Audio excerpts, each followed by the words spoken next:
Eccoci qui. Ok, buonasera a tutti e tutte, benvenuti e benvenute a questa diretta Facebook e a questa iniziativa che abbiamo voluto organizzare. Parto subito presentando me e presentando gli ospiti che interverranno questa sera, visto che la diretta è in streaming da tutte le nostre pagine. Io mi chiamo Rachele Scarpa, ho 23 anni, sono una giovane ragazza attiva in politica, sono stata candidata alle ultime elezioni regionali in Veneto, in consiglio regionale e sono molto contenta e felice di poter condividere questa sera e scambiare anche qualche pratica, qualche opinione sul tema della violenza di genere e non solo, ma e dell'inclusione con gli ospiti di questa sera che ora presento e saluto. Intanto, buonasera e benvenuta a Rossella Menegato, scrittrice e autrice del libro Schegge, per favore non chiamateli uomini. Ciao, buonasera a tutti. Buonasera ad Alessandra Moretti, deputata al Parlamento Europeo. Ciao Alessandra. A tutti, grazie Rachele, ciao. Grazie a te. E ad Alessandro Zan, deputato del Partito Democratico. Ciao. Ciao, grazie a tutte e tutti. Buonasera, ci raggiungerà dopo anche Giacomo Possamai, consigliere regionale, capogruppo del Partito Democratico in Consiglio regionale del Veneto, che ha un qualche contrattempo, quindi arriverà per ultimo. Allora, come introdurre? Parto dicendo che cercheremo di essere sintetici anche per rendere questo evento fruibile, quindi chiederò a tutti quanti, se non è un problema, di stare nei 10 minuti a risposta. Comunque, questa è una chiacchierata che si inserisce in realtà all'interno di una ricorrenza. Oggi è il 25 novembre, è la giornata internazionale contro la violenza sulle donne, e quindi mi è sembrato abbastanza naturale partire da una discussione sulla violenza, anche se secondo me dobbiamo stare attenti nel parlarne a non scadere nella semplice ricorrenza, e anche per questo il motivo per cui mi faceva piacere con ciascuno di voi, anche se con tagli magari differenti, confrontarmi soprattutto su un aspetto più propositivo, cioè di cosa possiamo fare per, da un lato, prevenire la violenza di qualsiasi tipo essa sia, soprattutto insomma di origine discriminatoria, e come possiamo fare prevenzione, come possiamo anche progettare e buttare la palla avanti sul tema dell'inclusione.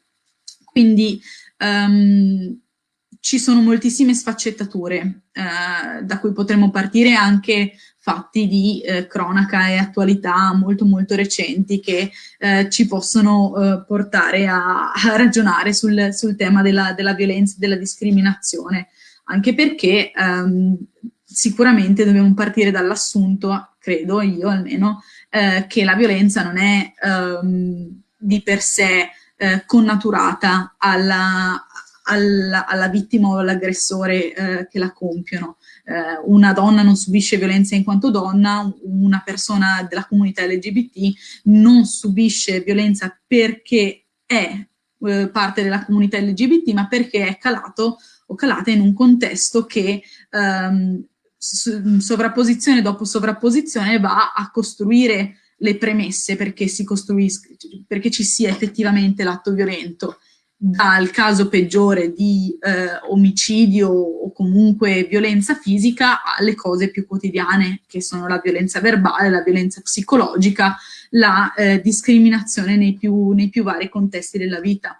E quando si tratta di donne oppure di persone con identità di genere non strettamente binarie, oppure di persone appartenenti alla comunità LGBT, ci rendiamo conto di come viviamo immersi in un contesto che favorisce incredibilmente e crea i presupposti per situazioni violente. Penso ad esempio all'ultimo caso di revenge porn che è accaduto e che ovviamente poggia i suoi piedi all'interno di una serie di idee molto precise, ossia che il fatto che una donna si prenda un certo tipo di libertà sessuali sia vergognoso, tutto il tema dello slut shaming, insomma, così come penso a cose più radicate nel sistema in sé, ossia la discriminazione, che ne so, che può esserci sul luogo di lavoro, il fatto di venire scelte o meno per un certo tipo di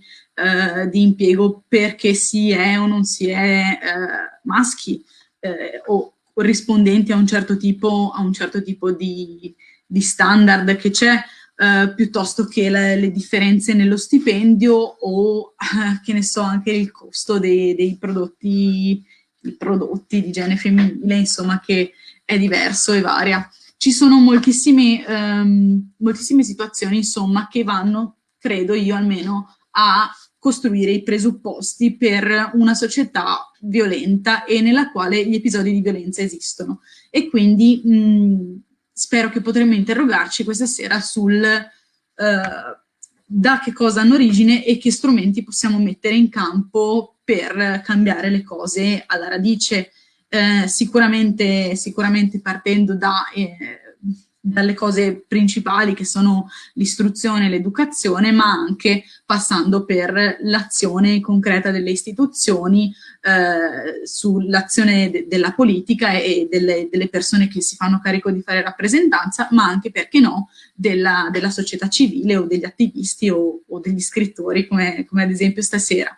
Quindi senza temporeggiare troppo, insomma, volevo subito partire con Rossella Menegato e chiederle intanto di spiegarci un po' brevemente di cosa parla il suo libro e come analizza e racconta il tema della violenza di genere, e anche come questo progetto poi ha dato vita, cioè come questo libro ha dato vita poi sul territorio a una serie di iniziative che possono anche comunque servire da esempio di stimolo di attivismo in questo senso. Beh, intanto grazie per la domanda. Tutto è iniziato circa 7 anni fa, durante la stesura di un libro, Vicenza Emozioni in Cammino, e ho trovato durante la fase di ricerca che c'erano stati degli episodi Vicenza è una città che sembra apparentemente tranquilla, e di conseguenza questi fatti, risalenti tra l'altro al 1845, erano di una contemporaneità sconcertante. Di conseguenza ho raccolto 30 di questi episodi che ho chiamato schegge perché emotivamente mi avevano particolarmente colpito, li ho uniti insieme e sono una trentina appunto di racconti che partono dal 1845 fino al 2018 e parlano di violenza, soprattutto di violenza sulle donne. Infatti l'ho tra l'altro chiamato questo libro Schegge, per favore non chiamateli uomini. Sono partita dalla violenza di genere, però nel libro si sono insinuati in qualche modo altre forme di violenza, vale a dire violenza verbale, l'uso e l'abuso di sostanze stupefacenti, l'abuso dei social network, non so se l'ho ripreso, la violenza verbale e tra l'altro mi sono accorta che la violenza non esclude nessuno, neppure gli uomini. Infatti in questi racconti c'è anche una scheggia che riferisce della violenza di una donna verso un uomo, perché le vittime sono vittime, indipendentemente dal sesso di appartenenza, e questo secondo me deve essere detto chiaro e forte. Da qui l'ideazione che l'associazione culturale, che tra l'altro mi ha seguito in tutto questo percorso, si è fatta carico del libro e di un progetto da farsi nelle scuole. Perché partendo dal presupposto che la violenza non è un comportamento biologico, ma è un comportamento culturale, questo può essere modificato, e di conseguenza la cosa più ovvia era partire proprio dalle scuole, dalle giovani generazioni, per tentare di creare il famoso cambiamento culturale di cui tanto si parla e che però è difficile anche da attuare. Cosa abbiamo fatto? Intanto abbiamo strutturato un progetto pilota di alternanza scuola-lavoro, strutturando con i vari istituti dei percorsi che andavano dalle 40 ore di 3 anni fa adesso alle 10 ore, che abbiamo ultimato l'ultimo percorso nonostante il Covid sabato scorso. Attraverso una rete, perché noi abbiamo pensato, per trattare tutti questi temi ci sono già delle reti a supporto del territorio, solo che spesso non si conoscono. Perciò abbiamo chiamato l'Ospedale Civile di Vicenza, il Comitato Pari Opportunità dell'Ordine degli Avvocati, le donne medico, la Rainbow Musical Company con un regista eccezionale, perché per parlare ai ragazzi bisogna prima creare emozioni, ha creato dal libro una riduzione teatrale. Lui è un appassionato De Marchi di musical, perciò parlare di violenza è difficile perché si rischia di creare altra violenza o di scadere nel sensazionismo così di bassa lega. Lui è riuscito a creare uno spettacolo utilizzando vari linguaggi, il canto, la musica in diretta, ovviamente la recitazione, la danza, e così creando delle emozioni i ragazzi sono più portati ad affrontare determinati temi.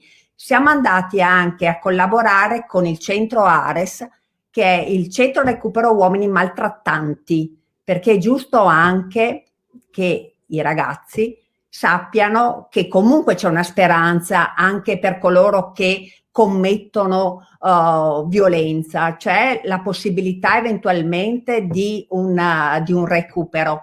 E con tutti questi professionisti lavoriamo nelle scuole per creare non solo una forma di sensibilizzazione, ma anche per dare ai ragazzi delle informazioni e soprattutto dai ragazzi la prima prima agenzia educativa. Si pensa spesso che sia la scuola, in realtà è la famiglia, perciò oltre in qualche modo ad sensibilizzare, educare e informare i ragazzi, a Caduta abbiamo fatto e facciamo tuttora degli eventi per la cittadinanza. Penso sono stata abbastanza breve. Ecco, questo è quello che in qualche modo riusciamo a fare anche con soddisfazione. Devo dire, tra l'altro, che proprio lavorando con i ragazzi, i primi mesi di quest'anno sono avvenuti alla luce 7 casi di violenza, 5 da parte di ragazze e 2 da parte di ragazzi. Ecco, un'altra cosa che mi preme dire è che i ragazzi che subiscono violenza, che sono abusati, difficilmente trovano dei luoghi dove poter trovare in qualche forma di sostegno e di aiuto. Ecco, cerchiamo anche di non fare distinzione tra le vittime o discriminazioni, soprattutto in base al sesso tra le vittime, quello che stiamo portando avanti con l'associazione L'ideazione.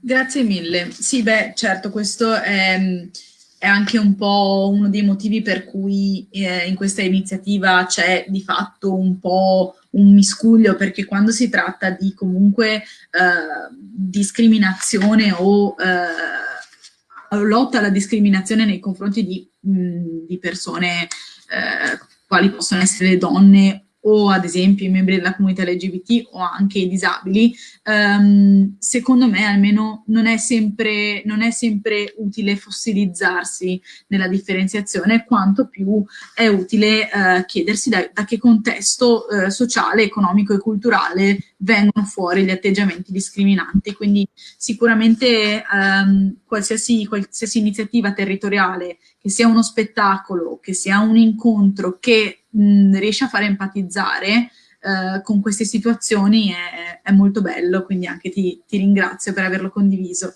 Quindi passo a parlare anche con Alessandra, perché poi adesso i temi potrebbero essere moltissimi.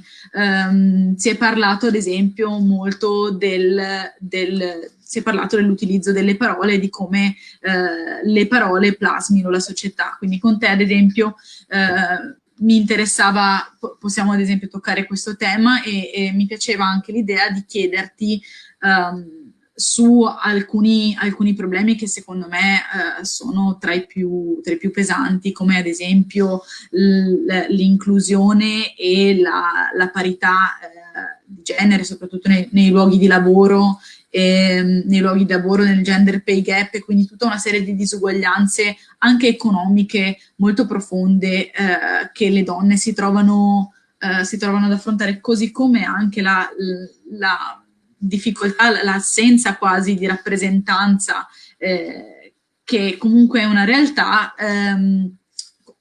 Che risposte possiamo dare a questi fenomeni, e anche e soprattutto come stai portando avanti il tuo impegno in Europa, quindi in un contesto che non sempre è semplice, perché ricordiamocelo, insomma, non tutti gli stati che fanno parte dell'Unione Europea, o comunque sono in Europa, partono da presupposti esattamente positivi, come la politica europea si sta ponendo il problema dell'inclusione, della parità di genere.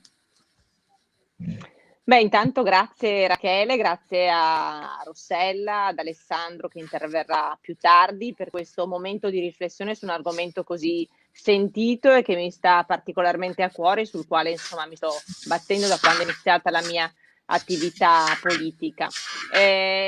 Innanzitutto bisogna dire, Rachele, che i numeri ci spaventano, e ogni volta che noi festeggiamo, come dire, la lotta contro la violenza di genere, constatiamo che è un vero bollettino di guerra, nel senso che le donne soltanto in 3 mesi, da marzo a giugno, sono 44 le vittime di violenza e di femminicidi, quindi che sono state ammazzate, che il 90% di queste violenze avviene nel luogo che dovrebbe essere il più sicuro, e cioè la famiglia, che esistono però altre forme, come tu giustamente dicevi, di violenza, che sono la violenza verbale, l'hate speech, il linguaggio d'odio, che si scatena sui social media in particolare, e che ha, guarda caso, spesso vittime le donne o gli omosessuali o chi non la pensa in un certo modo. E le donne non vengono soltanto, come dire, offese e massacrate di infamia per il look, per la bellezza o per il fisico, no, vengono massacrate per quello che fanno, per quello che dicono,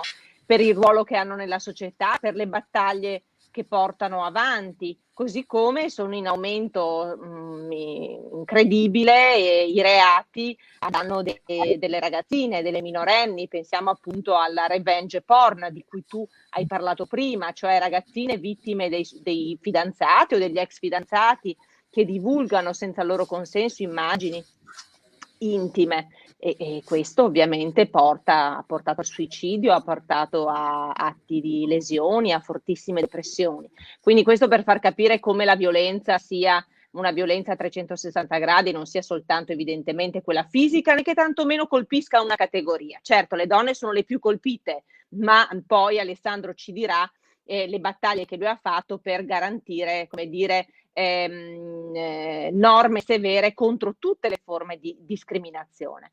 Ora, cosa possiamo fare in Europa? Innanzitutto io oggi ero fuori dal Parlamento europeo e testimoniavo e come dire, manifestavo con le mie colleghe polacche, perché in Polonia, tu giustamente hai ricordato, non tutti i paesi hanno ratificato per esempio la Convenzione di Istanbul, non tutti i paesi rispettano lo Stato di diritto, e quindi ero in piazza con le colleghe polacche, perché in Polonia tu sai che viene messo in discussione il diritto all'aborto, e l'Europa però ha fatto un passo straordinario nelle settimane scorse, cioè noi abbiamo votato affinché gli aiuti del Recovery Fund, cioè gli aiuti, le risorse europee, non vengano attribuite a quegli stati che non rispettano lo Stato di diritto.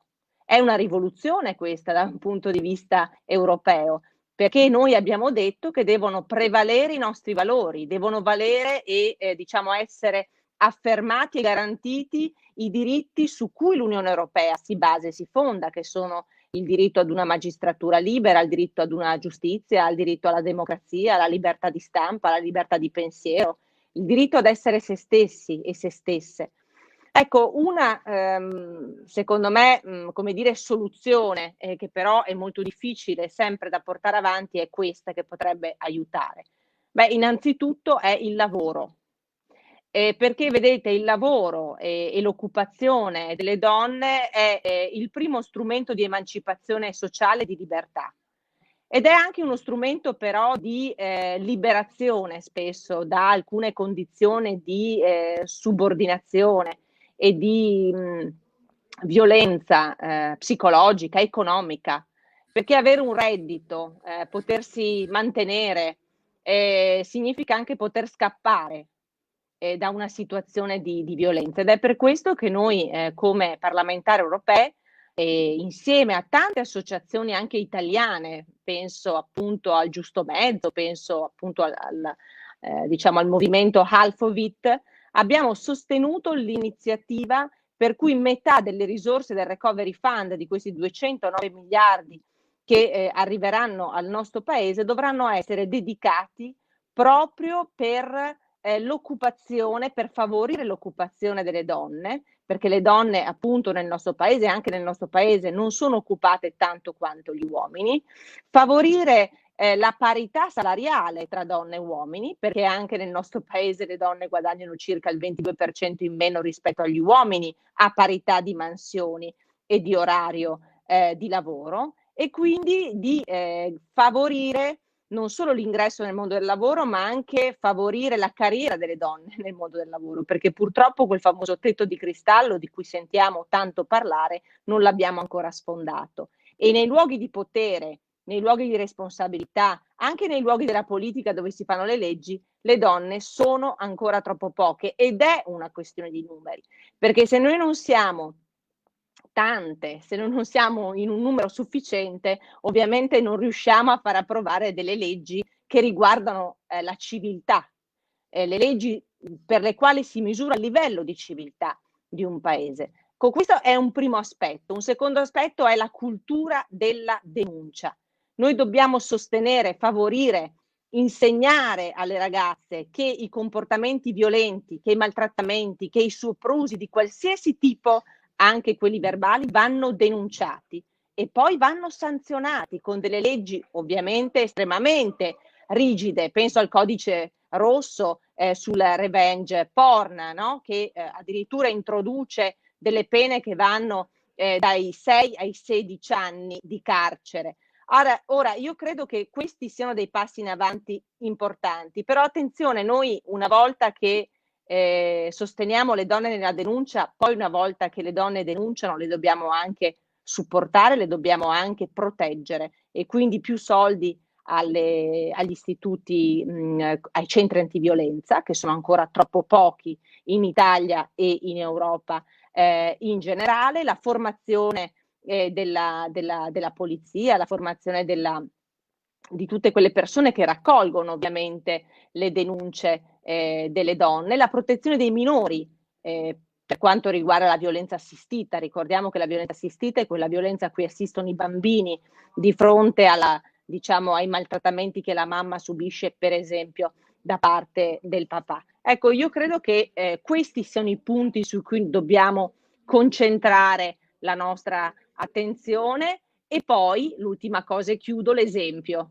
Ecco, io credo che le donne che fanno politica, le donne che svolgono ruoli, diciamo, di responsabilità dentro le grandi aziende, le donne che fanno giornalismo, televisione, le donne che, come dire, ci mettono la faccia oltre che la testa e l'impegno, devono dare il buon esempio. Io credo che noi abbiamo una funzione anche, come dire, sociale, educativa, diventare punti di riferimento per le giovani ragazze e dire loro di non fare mai un passo indietro, ma di farne 2 in avanti, di sentirsi sempre libere, di poter essere se stesse, libere di poter scegliere se fare le mamme, se fare carriera, ma se fare anche le mamme e la carriera e di pretendere ovviamente dal governo, dai governi, dai politici, dalla politica di essere garantite in questo, perché purtroppo oggi ancora nel nostro paese le donne si trovano a dover scegliere e i numeri sulla denatalità, i numeri sulla demografia provano, testimoniano evidentemente che ancora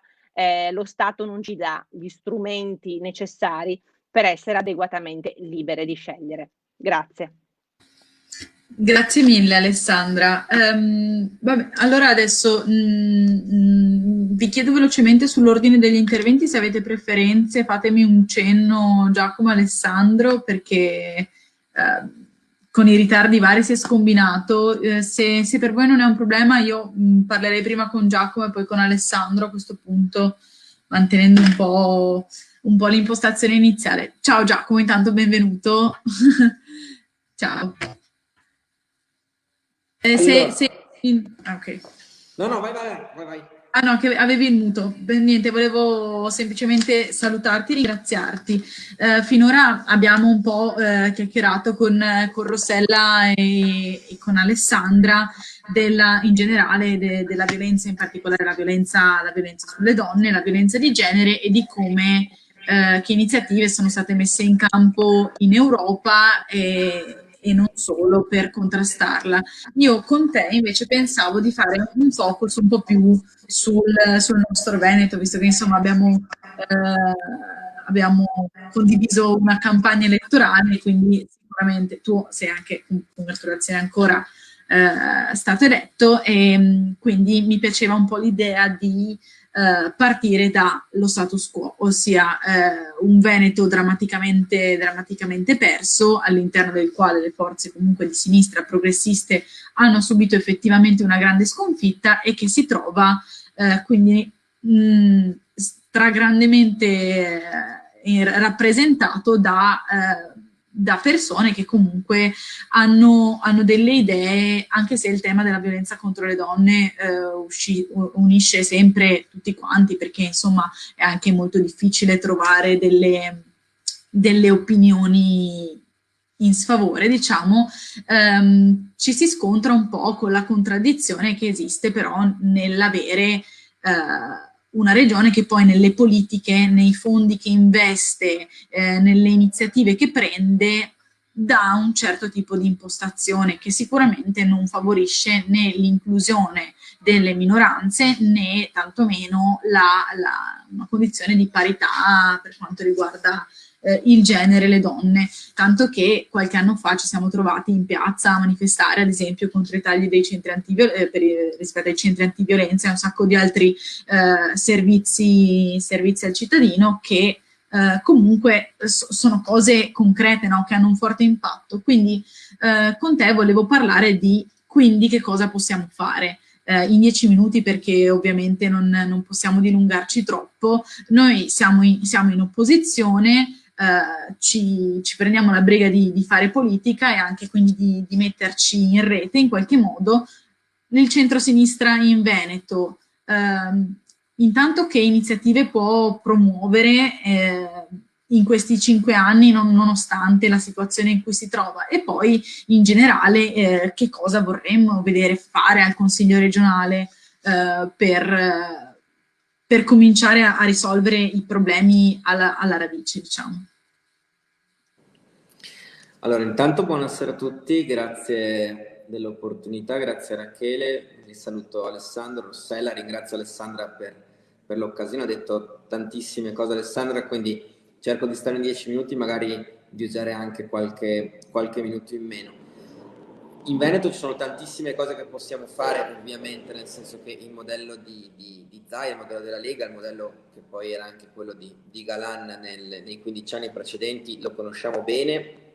Il punto è la costruzione di un modello di tesi alternative, perché alla fine le persone votano perché tu gli proponi qualcosa e quel qualcosa gli interessa. Quindi se è molto chiaro qual è il modello leghista, sebbene Zaia abbia un suo modello specifico, se volete, Veneto, ma è molto chiaro nel lettore che cosa la Lega dice, che cosa la Lega sostiene. Per molto tempo è stato chiaro anche quello che diceva il Movimento 5 Stelle, cioè alla fine partendo da temi dell'antipolitica, l'aspetto della casta, i costi della politica. Infatti hai cominciato a fare più fatica quando quel tema lì incominciava a esaurire la sua spinta. Il punto diventa: perché le persone devono votare per noi? Allora, perché le persone votano per un partito ovviamente è un tema che incrocia tanti aspetti. Stando su quello di oggi, il tema femminile, che è un tema assolutamente trasversale, nel senso che l'aspetto della violenza è sicuramente un tema, insomma, oggi, 25 novembre, ci troviamo a commentare 2 femminicidi in un giorno simbolico come questo, e già questo è un segnale di che cosa non funziona, di che cosa non va nella nostra società. Ma per esempio in Veneto l'aspetto dei centri antiviolenza, quindi del finanziamento dei centri antiviolenza, è centrale. Io sono stato in visita l'altro giorno al centro antiviolenza di Vicenza, solo per dare qualche dato: l'anno scorso avevano 120 prese in carico, che già erano più di quelle degli anni precedenti, cioè già erano in crescita. Quest'anno ad oggi sono più di 200. Questo è un combinato disposto del lockdown sicuramente, che ha esacerbato alcuni aspetti, alcuni momenti sicuramente ovviamente chiusi nelle mura domestiche, ma anche forse in parte che si sta trovando un coraggio maggiore nel denunciare, si ha più la possibilità, la sensazione che denunciare sia possibile. Questo anche per le donne immigrate, che sono quelle storicamente che denunciano di meno. Ma qual è il punto? Alla fine arriviamo sempre alla questione che ha incrociato anche Alessandra prima, del finanziamento e degli investimenti in questi centri, che spesso sono finanziati con bandi annuali, raramente biennali, che non consentono la programmazione, quando invece la questione fondamentale sarebbe dar loro un tempo per fare progetti, ovviamente anche investimenti. Perché? Perché una persona non la puoi seguire 3 settimane, un mese, 3 mesi, 6 mesi. C'è il tema, per esempio, enorme di una legge regionale in questo senso, che dia anche la libertà economica alle donne di uscire dalla situazione di violenza che vivono in famiglia, perché specialmente quelle con figli a carico, provate a pensare, se magari non hanno un lavoro o magari un lavoro precario, possono trovare il coraggio di denunciare, consapevoli che questo le porta a perdere insomma, a perdere anche i figli probabilmente, o comunque a perdere la possibilità di una vita normale, di una vita dignitosa. Quindi ci sono tantissime cose da fare, in parte economiche, ma in parte di impianto, cioè di comprensione che questa è una priorità autentica. Ecco, in questo, per rispondere alla domanda di Rachele, per esempio, secondo me sta una visione alternativa di Veneto, cioè il fatto che questi siano temi centrali per tantissime persone, che da quello fanno discendere la loro vita e la loro libertà. Diventa centrale per un partito che su questi temi pensa che impegnarsi abbia un senso. Attenzione che la violenza domestica, la violenza fisica ha un impatto enorme anche, lo dicevo prima, sul fronte economico. La si chiama violenza economica, c'entra tantissimo con l'aspetto, per esempio, che l'Italia, e il Veneto non fa eccezione, sul fronte dell'occupazione femminile ha un problema enorme, cioè il tasso di occupazione femminile tra i 15 e i 64 anni tra le donne è meno del 50%, tra gli uomini è il 67%, cioè stiamo parlando di 16 punti, 17 punti che ballano di distanza. Ma come se prendiamo l'attualità, diciamo così, il lockdown, la crisi, 500.000 sono i dati che abbiamo visto, 500.000 di donne che sono passate da lavoratrici a non lavoratrici. Perché? Perché sono state le prime ad essere sacrificate in un contesto come questo. Quindi siamo penultimi in Europa dopo la Grecia. Sostanzialmente quello che oggi stiamo vedendo è che alla violenza fisica corrisponde un aspetto inevitabilmente economico, che porta le donne a non avere la libertà anche tante volte di denunciare. Allora su questo serve un'operazione anche in Veneto, che è una regione che da questo punto di vista è indietro come tantissime altre. Prima di tutto un'operazione culturale, cioè noi abbiamo bisogno di far capire a chi oggi governa, visto che noi siamo l'opposizione, che quella è un'emergenza ed è un tema prima di tutto di civiltà, ma ripeto anche fortemente economico, non soltanto perché c'è la questione, lo sappiamo tutti, del valore aggiunto delle donne dentro al mondo del lavoro, ci sono studi e controstudi di ogni genere e tipo, ma anche perché proprio da quella libertà economica dipende la libertà della donna.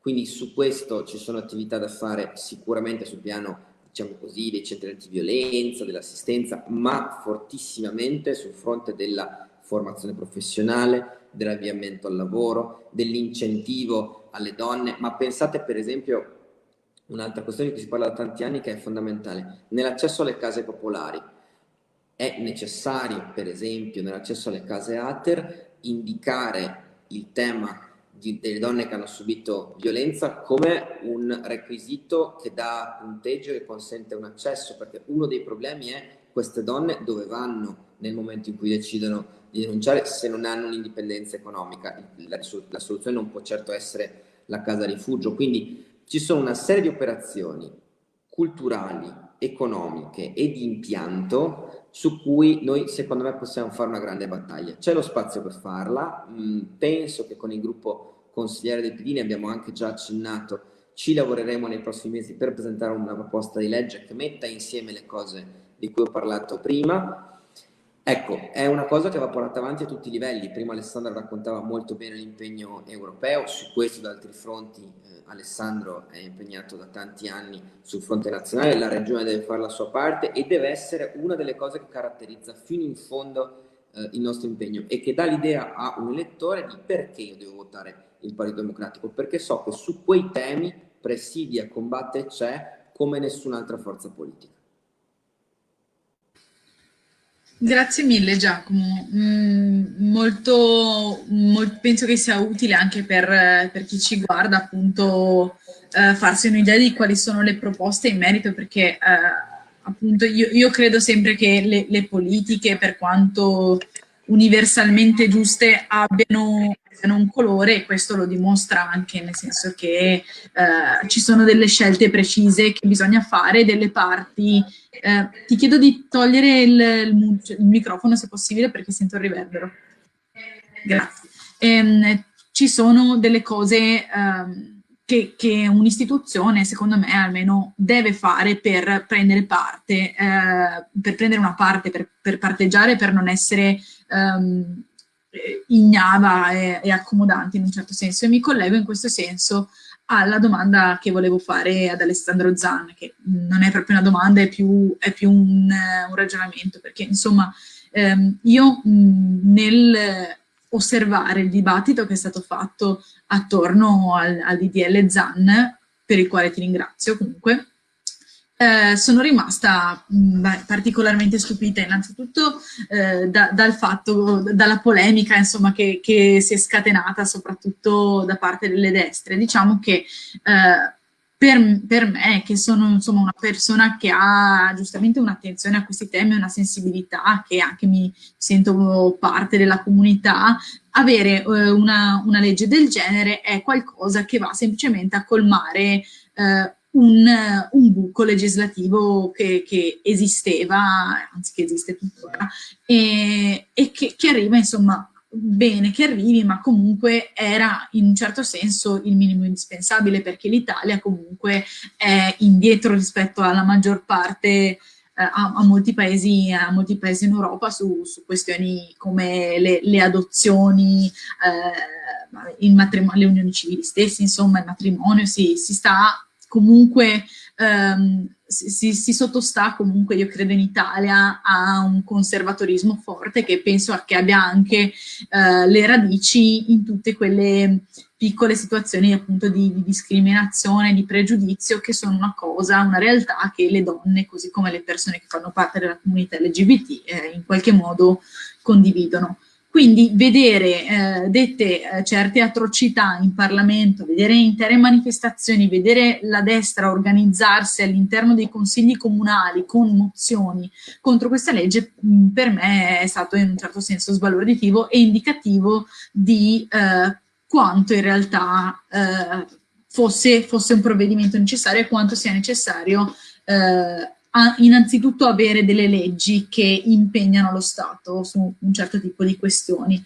Però ho pensato che insomma possiamo anche porci il tema di come buttare la palla avanti, nel senso che secondo me all'interno del DDL Zan ci sono già dei margini per costruire e soprattutto prevenire, nel senso che sì, è giustamente la legge contro la misoginia, l'omobi, lesbo-transfobia e l'abilismo, però ci sono dei corollari comunque che lasciano il margine per costruire iniziative all'interno delle scuole, così come la giornata del 17 maggio. Ecco, io volevo chiedere ad Alessandro adesso quali sono i prossimi passi per non far sì che giustamente che ci accontentiamo, insomma, sappiamo che è sempre bene mettere dei punti fermi nella lotta per i nostri diritti, ma è anche sempre bene guardare avanti. Quindi in termini di prevenzione, di altre iniziative che possiamo prendere, quali sono i prossimi passi e che spazi ci sono, come stanno andando le cose anche verso l'approvazione della legge in Senato, se puoi un po' raccontarci, condividere con noi. Grazie mille. Beh, grazie a voi, grazie a te, Rachele, Alessandra, Giacomo, Rossella e tutti quelli che ci stanno ascoltando, perché oggi appunto è una giornata speciale, è una giornata che vuole come dire, celebrare in un qualche modo lo sforzo, l'obiettivo di eliminare ogni violenza nei confronti delle donne, ma penso che sia appunto una celebrazione che includa ogni forma di violenza. E tu dicevi giustamente prima che l'Italia è arretrata. Sì, secondo le agenzie dell'Unione Europea, l'Italia, e lo sa bene Alessandra che appunto fa le battaglie per noi in Parlamento europeo, l'Italia è al 35esimo posto tra i paesi europei per accettazione e inclusione sociale nei confronti delle persone LGBT+. E quando uno pensa a questo, pensa, vabbè, ma è un tema che riguarda una minoranza. In realtà è un tema di civiltà che riguarda tutti, perché lo diceva anche Giacomo prima, quando noi abbiamo uno Stato, cioè diciamo, uno Stato si dimostra avanzato tanto se diciamo, riconosce i diritti civili. Vi è una correlazione tra il riconoscimento dei diritti di tutte le persone e la qualità della vita di un paese e anche il benessere economico e infatti vediamo che tutti i paesi più forti e avanzati economicamente e socialmente con un welfare molto forte sono i paesi che hanno da tempo approvato delle leggi per tutelare e riconoscere i diritti civili di tutti i suoi cittadini. I paesi che l'hanno ancora fatto, che non l'hanno ancora fatto, che addirittura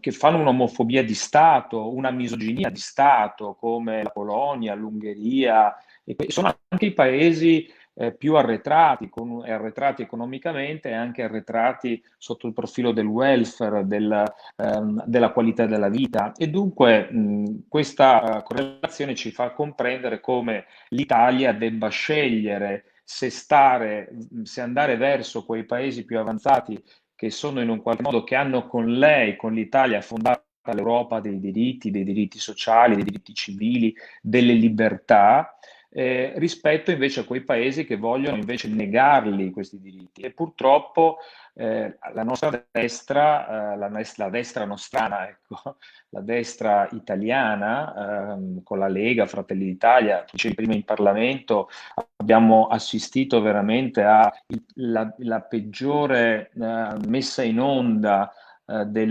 diciamo, del concetto patriarcale macista, quello più deteriore, con delle dichiarazioni, con degli interventi che non sono degne di un paese civile. Ecco, la destra ha deciso anche in questa occasione di trasformare questa battaglia, che è una battaglia appunto per i diritti contro le discriminazioni e le violenze, in una bandiera ideologica. E non a caso la destra italiana strizza l'occhio a quei paesi, all'Ungheria, alla Polonia, anziché guardare ai paesi appunto più avanzati, ad esempio come la Francia, che ha approvato una legge di questo tipo nel 2004, dunque stiamo parlando di 16 anni fa. E in Francia non l'ha approvata la sinistra, l'ha approvata la destra. Allora c'era Presidente della Repubblica Chirac, per darvi l'idea che quelle destre liberali sono molto lontane dalle destre nostrane, diciamo, dalle destre che sono in Italia. E dunque, anche parlando in riferimento a quello che diceva Giacomo, anche la politica in Veneto, che non dimentichiamo, Zaia ha patrocinato quell'orribile convegno, in realtà si chiama delle famiglie, ma era contro le donne, contro le persone LGBT, dove addirittura davano dei gadget da film dell'horror con dei feti di plastica, vi ricordate? Delle cose veramente assurde. Ecco, quello ha ricevuto il patrocinio della regione. Allora, una regione avanzata come il Veneto, che esporta in tutto il mondo, dove siamo famosi in tutto il mondo, non può avere chi li governa e fa queste cose da terzo mondo, donatemi, insomma, da paese arretrato.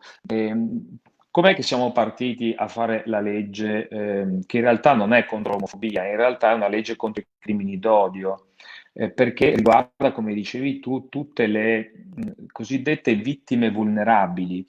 Cioè noi abbiamo seguito una direttiva europea del 2012 che chiede agli stati che ancora non l'hanno fatto di legiferare, e l'Italia purtroppo non l'ha ancora fatto dopo tanti tentativi in Parlamento, di legiferare per tutelare maggiormente quelle che sono le vittime più vulnerabili. E nella piramide dell'odio, nella piramide dei crimini d'odio, in cima a tutte ci stanno le donne.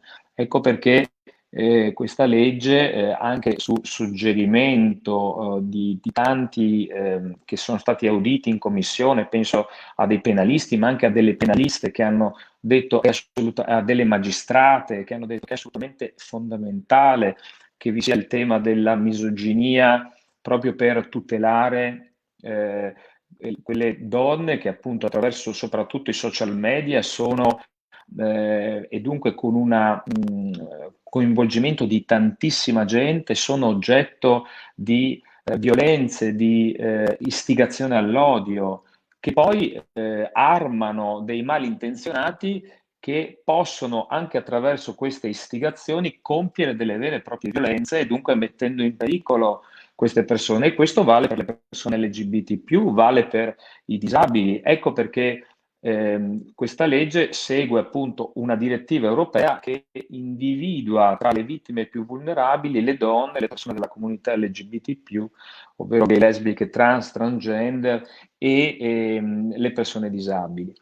E allora, cos'è che bisogna fare? Allora, questa legge ha due aspetti, uno penale, dentro il quale vi è però la possibilità, se uno viene condannato perché ha istigato all'odio o ha commesso degli atti di violenza, vi è la possibilità, lo diceva prima bene Rossella Menegato, di una sorta di percorso di recupero, dove la pena può essere commutata in un percorso di sostegno perché anche i sentimenti di omo, lesbo, bitransfobia, di misoginia, di abilismo sono il più le volte legati a una ignoranza, a una sorta di frustrazione delle persone, ad un pregiudizio che porta a queste persone ad agire con una forma del tutto irrazionale, che è appunto cresciuta in un contesto culturale fatto di pregiudizio, fatto di stereotipi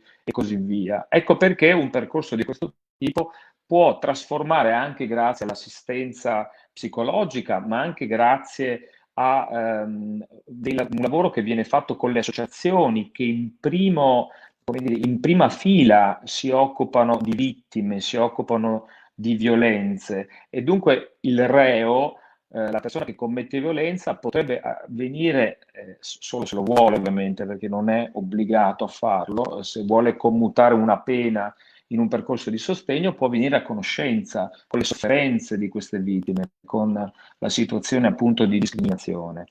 E allora è per questo che è importante, oltre alla parte penale che contrasta ovviamente questi crimini d'odio, è importante tutta la parte formativa, di educazione, di sensibilizzazione, che deve partire necessariamente dalle scuole. È difficile perché nelle scuole un atteggiamento di pregiudizio di alcuni genitori, di alcuni insegnanti, impedisce molte volte di parlare di questi temi.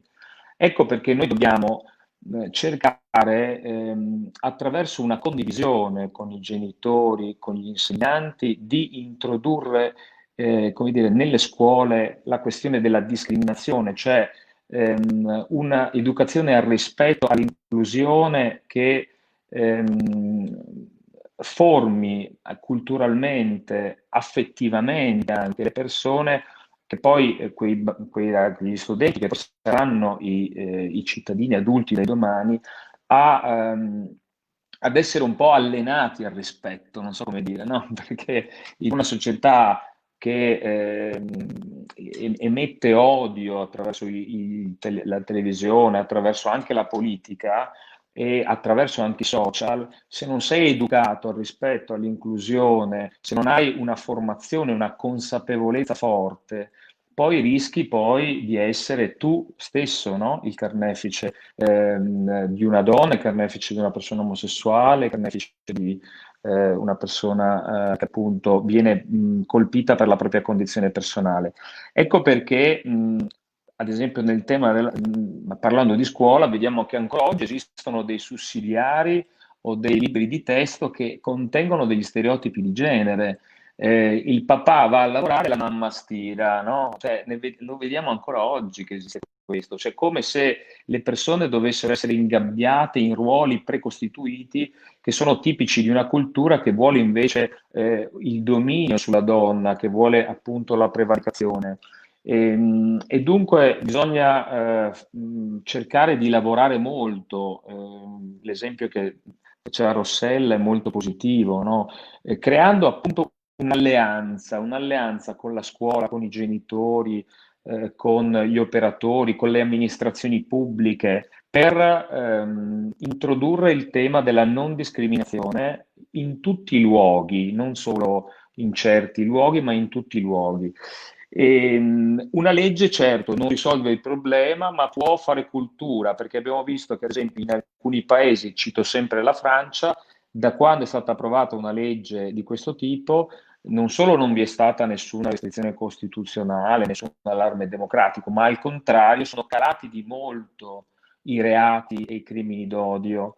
E dunque questa legge è servita. In Italia purtroppo siamo ancora molto indietro, il fatto che siamo al 35esimo posto ci fa comprendere come questo bollettino di guerra di cui parlava Alessandra è una cosa inaccettabile nel 2020 per un paese che si ritiene civile. Ecco perché non possiamo più aspettare e il Senato dovrà approvare questa legge e non perdere questo ulteriore treno, perché se perdiamo anche questo treno non ci risolviamo più, perché insomma questo è il sesto tentativo di una legge contro i crimini d'odio che purtroppo viene tentato appunto in Parlamento e questo sesto tentativo deve diventare anche l'ultimo, perché altrimenti l'Italia non avrà, non risalirà appunto quella classifica che la vede oggi tra gli ultimi posti e vicino purtroppo a quei paesi che discriminano le persone in base alla loro condizione personale. Grazie Laura. Grazie Alessandro. Beh, a parte che assolutamente concordo e anche io spero che l'utilità di questo tipo di iniziative, di tutti i dibattiti che si fanno, così come l'utilità del nostro attivismo politico, sia anche quello di porci l'obiettivo di creare rete nel momento in cui serve. Io ora mi auguro che vada tutto bene, però spero che riusciremo tutti quanti come persone impegnate nel momento in cui dovesse essercene bisogno a fare lobbying in un certo senso nella società, perché è evidente che il mondo fuori ha bisogno di punti fermi, ha bisogno di stimoli e ha bisogno di prese di posizione su tutti i livelli, quindi ben vengano momenti come questo. Vediamo se c'è qualche domanda, poi ci avviamo in chiusura perché siamo già a un'ora di diretta. Vediamo. Allora, vedo commenti che parlano ad esempio del ruolo dei media, che mi sembra assolutamente giusto e legittimo, anche se non vedo nessuna domanda esplicita. Ora è tempo che siano applicate si parlano di punizioni esemplari, anche se ad esempio io non sono una fan dell'approccio punitivo in sé, ma preferisco molto le cose che citava Rossella prima. Se non ci sono domande, chiedo anche alla regia di segnalarmi se c'è qualcosa in particolare di persone che chiedono... Ah no, aspetta, ecco, vedi. Allora, Anita Menegozzo scrive: in pubblicità e nell'enunciato di un principio si dovrebbe evitare il negativo, non odiare per ragioni di identità sessuale, si imprime senza il non. Sarebbe opportuno studiare un testo che escluda la negazione. Che ne pensate? Domanda molto difficile. Se c'è qualcuno che vuole dire due parole. Rachele, posso invece dire una Sì. cosa su questo che riguarda tra l'altro la comunicazione e i media e sia io che Alessandro, essendo stati alla Camera e voglio dire adesso in Europa su dimensioni di grande scala, no? Ci confrontiamo spesso con il linguaggio dei media, con il linguaggio dei giornali. Io ho trovato scandalose alcune dichiarazioni, per esempio fatte da Vittorio Feltri, con un articolo vergognoso che è uscito su Libero recentemente, il quale di fatto insomma giustificava lo stupro in quanto insomma questa ragazza sarebbe stata molto ingenua, ecco, cioè il fatto, no, di screditare la vittima. Ecco, noi con alcune colleghe, tra cui la Picerno, la Titi Di Salvo, la Chiara Gribaudo e altre associazioni, proprio oggi abbiamo lanciato una petizione per chi la volesse condividere e firmare su change.org, nella quale chiediamo che non vengano più dati soldi pubblici a quei giornali che incitano all'odio e usano un linguaggio sessista e violento. Perché credo che è giusto quello che dicono, no, quelli che ci hanno ascoltati. Cioè bisogna smetterla con una forma di ipocrisia e anche di giustificazione della violenza e della cultura dello stupro. Io credo che su questo dobbiamo essere uniti e molto determinati. Per cui, insomma, oltre a sostenere iniziative culturali e di educazione come quelle che fa Rossella Menegato e l'associazione, sono bravissime, io le ho ospitate 2 anni fa in Consiglio regionale del Veneto, proprio perché ho ritenuto quel progetto educativo e formativo molto utile. Mi auguro che le scuole vi aderiscano. Io penso davvero che dobbiamo iniziare ad essere durissimi, a boicottare alcune trasmissioni in TG, per esempio su Rai 2, servizio pubblico. Oggi è andata in onda una trasmissione dove questa ragazza che conduceva questa trasmissione insegnava come condurre il carrello con una certa eleganza e prendere dallo scaffale alcuni prodotti alimentari come se la donna fosse, no, ecco, destinata, ecco, a svolgere un ruolo di così, insomma, no, a fare la spesa e tinello, eccetera, eccetera. Siccome il passo, no, tra appunto il tinello e la segregazione è molto facile, ecco, io penso che anche da questo punto di vista dobbiamo essere estremamente severi e indignarci. Ecco, l'indignazione si esprime anche attraverso delle petizioni. Quindi sottoscrivete se potete, se volete. Grazie. Assolutamente, Scusami grazie. Alessandra, se posso dire una cosa, è la stessa ragione per cui la destra e i giornali che la sostengono, come Libero, il Giornale, La Verità e via dicendo, vogliono far passare l'idea che una legge come quella che stiamo approvando sia una legge liberticida, una legge bavaglio, perché hanno scambiato purtroppo quello che è un reato, cioè un'istigazione all'odio e alla violenza, per una libertà di espressione. Ecco, bisogna dire chiaramente a questi signori che istigare all'odio e alla violenza in tutto il mondo avanzato occidentale non è una libertà di espressione, perché quando tu metti in pericolo delle persone per ciò che dici, e magari lo dici attraverso dei giornali, attraverso dei social media, e queste persone poi sono in pericolo perché tu ti sei sentito libero di dire una cosa senza pensare che questa abbia una conseguenza diretta sulla vita e sull'incolumità delle persone, ecco, allora questa non è più libertà di espressione, cari signori.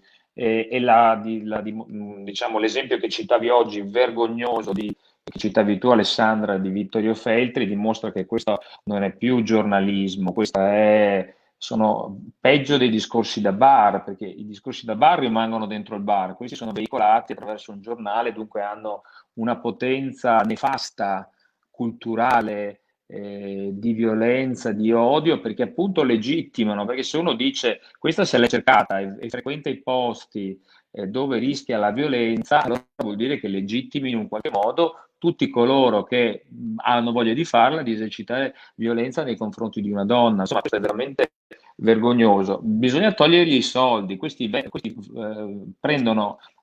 sono pagati ancora con i soldi pubblici. Non è accettabile che lo Stato dia dei soldi pubblici a questa gente qua, che non fa informazione, non fa giornalismo, ma istiga all'odio e alla violenza, e questo è veramente inaccettabile. Certo, grazie Alessandro. C'è una domanda, se volete. Ah, vedo anche che Rossella vuole dire qualcosa. Togliamole il muto se possiamo. Ok.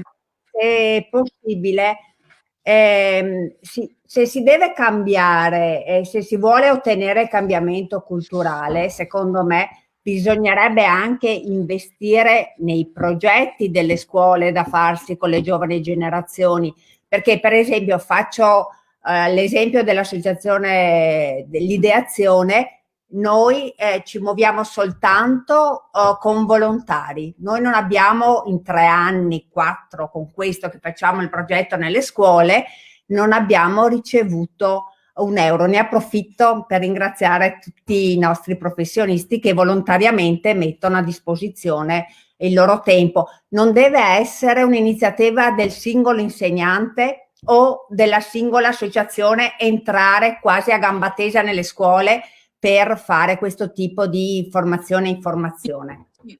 Sì, sono Deve molto esserci un d'accordo, anche perché progetto io più spesso ampio da dal mio punto di studentessa mi sono trovata comunque a dover faticare per poter portare a scuola un certo tipo di conferenze, quindi sicuramente un'istituzionalizzazione di questo tipo di iniziative, una promozione e anche un finanziamento sarebbe quantomeno il primo passo, così come un'educazione sessuale veramente inclusiva e completa, che è forse una delle mancanze più grandi del sistema scolastico italiano e che crea veramente delle situazioni di ignoranza abissale che poi hanno tutte le loro degenerazioni. Leggo questa domanda, poi direi che ci avviamo a chiusura. Mi dispiace per Giacomo Possamai, che mi sa che sta camminando, ma è proprio una domanda sulla regione, quindi non so se c'è, ok. Allora, Sergio Torti Galloro scrive: in Campania, ad esempio, esiste la legge regionale 37 del 2020 contro l'omofobia. L'esistenza di leggi regionali può agevolare o ostacolare l'approvazione della legge Zan? Grazie, è una domanda anche per Alessandro, ovviamente, volendo, se qualcuno di voi vuole rispondere brevemente. È la legge regionale. Mi sentite? Sì. Bene. No, dicevo, la legge regionale non può mai andare contro quella nazionale, ovviamente, nel senso che è evidente che ci sono regioni che hanno fatto già iniziative legislative importanti, ma non hanno dignità di legge nazionale. Nel momento in cui dovesse passare il DDL di cui si parlava prima, il DDL Zan, è pensabile che ci siano regioni che prendono iniziative che vadano in contrasto manifesto, perché questo non è possibile da un certo punto di vista, e soprattutto dall'altro punto di vista la legge nazionale passa sopra, non può mai essere in discussione con la legge regionale, altrimenti potrebbe essere impugnati. Da questo punto di vista è ancora a maggior ragione importante il ragionamento che faceva Alessandro prima. Perfetto, la legge, sì, Giacomo giustamente ha ragione, perché diciamo che la parte penale è ovviamente è di competenza delle leggi nazionali, perché entriamo nel codice penale, però c'è tutta una parte di azioni positive che può riguardare le regioni. Infatti la regione Campania, la regione Emilia-Romagna e altre regioni che stanno elaborando una legge di questo tipo, stanno prevedendo dei progetti appunto da inserire nelle scuole, ma anche di finanziare ulteriormente, perché noi finanziamo i centri antiviolenza sulle donne, ma anche in questa legge finanziamo i centri antidiscriminazione per le persone LGBT+, che sono vittime di violenza, soprattutto in questa fase di emergenza sanitaria, dove le violenze nelle mura domestiche aumentano e sono anche molto più consistenti. Per cui la Regione, nell'ambito delle proprie competenze, che sono appunto tutta la parte sociale, tutta la parte anche sanitaria, no? Pensiamo quanto si può fare nella sanità per alfabetizzare, per dare una formazione ai tanti operatori, che appunto medici, infermieri. Dunque, voglio dire, la Regione può fare tantissimo e può farla in modo complementare a quello che può fare lo Stato nell'ambito delle proprie competenze. Il problema è che il Veneto su questo tema è sfortunatamente per noi molto molto indietro. Lo sa bene Alessandra, che ha fatto la capogruppo, lo sa bene Giacomo, insomma, lo sappiamo tutti purtroppo. Certo, questa è al momento la realtà, poi la speranza mia e di tutti ovviamente è quella che pian piano riusciremo a costruire un'alternativa che risulti anche vincente.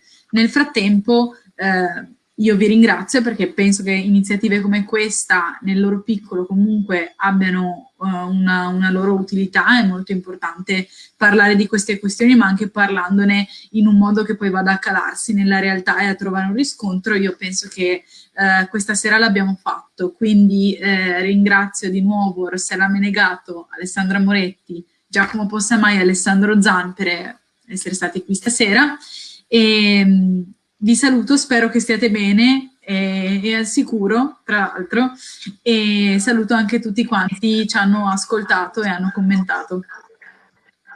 Ciao, Grazie, grazie. ciao. Ciao. Grazie. Buona serata. Ciao, ciao, Buona grazie, serata. ciao. Ciao, ciao. Ciao.